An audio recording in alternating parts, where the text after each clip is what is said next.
Guys, പുതിയതിലേക്ക് എല്ലാവർക്കും സ്വാഗതം. ഇന്ന് നമ്മൾ പഴംപൊരി ഉണ്ടാക്കുന്ന വീഡിയോ കേട്ടോ. നമുക്ക് അതിലേക്ക് കിടക്കാം. ഇനി നമുക്ക് ഈ മാവിലേക്ക് പഴം ഇടാം. ഇത് വെച്ചോട്ട് പൊരിച്ചിന് തെക്കായി കൊള്ളും.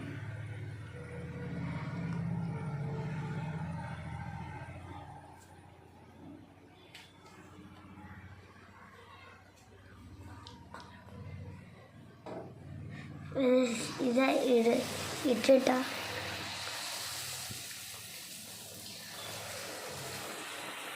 ഇനി റെഡി ആയിട്ട് നമുക്ക് കഴിച്ച് നോക്കാം.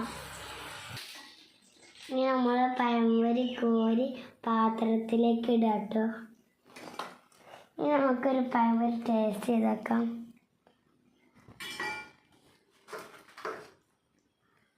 സൂപ്പറായിട്ടുണ്ട് കേട്ടോ. ലൈക്കും സബ്സ്ക്രൈബും ചെയ്യാൻ മറക്കരുത് കേട്ടോ.